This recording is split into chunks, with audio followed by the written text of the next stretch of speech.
Derrick Lewis versus Jhonata Diniz. Who's going to win this fight? Well, before we talk about who's going to win this fight, let's take a look at their latest performances, in which Derrick Lewis fought Jhonata Almeida, in which Jhonata Almeida took control of the whole entire fight with his wrestling, grappling, and ground game, and obviously Jhonata Almeida ended up taking it by decision. For the winner, by unanimous decision, Jhonata. Now after this, Derrick Lewis went on to fight Rodrigo Nascimento, in which both started out great until Derrick Lewis dropped and put a lot of punishment on Rodrigo Nascimento in the resty enough and stopped the fight in round 3. That's it.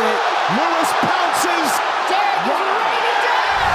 Now let's take a look at Jhonata Diniz's latest performances, in which he fought Austin Lane, in which Austin Lane took control of round 1 until Jhonata knocked him out in round 2. Oh, that's no. Get that right hand. Yeah.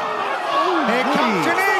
Wow. After this, Jhonata went on to fight Carl Williams, in which both got stunned in round 1. That guy kept knocking on my door trying to get me. Stiff. Oh, Williams. But then Jhonata landed some great shots and kicks, rocked Carl Williams in round 3.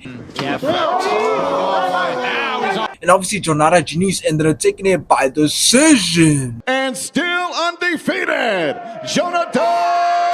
Now, this fight is very interesting because Jhonata Diniz just made his MMA debut in 2022, and he's already managed to gain a record of 8 wins, with 7 of those wins coming by knockout. Not to mention that he's way younger than Derrick Lewis, as he's 33 years old. Meanwhile, Derrick Lewis is 39 years old, so it should be another crazy heavyweight fight, since both are very dangerous strikers and they only look forward to striking. Not to mention that both have been very active, with both having 3 fights last year, Derrick Lewis having 1 fight this year, and Jhonata Diniz having 2 fights this year. So Jhonata Diniz could have possibly pulled the upset and beat Derrick Lewis and enter into the ranks doing so, but at the same time, you could argue that he doesn't have a whole lot of experience that he needs going into this fight with Derrick Lewis, let alone high-level experience, on top of the fact that he only has 3 fights in the UFC. And something that's definitely important to look at is his 3 fights in 2023, because the first guy he fought in 2023 was making his debut, which is why Jhonata Diniz was able to knock him out, and his second opponent only had 2 fights in which he got submitted in those 2 fights. So although Jhonata Diniz is undefeated, you could argue that that's not going to mean anything in this fight, because he's still early in his career, on top of the fact that he's fought nobodies who had nothing special to offer. So this is why I believe that Derrick Lewis' high-level experience is going to play a big role in this fight, and that's why I got Derrick Lewis winning this fight by knockout.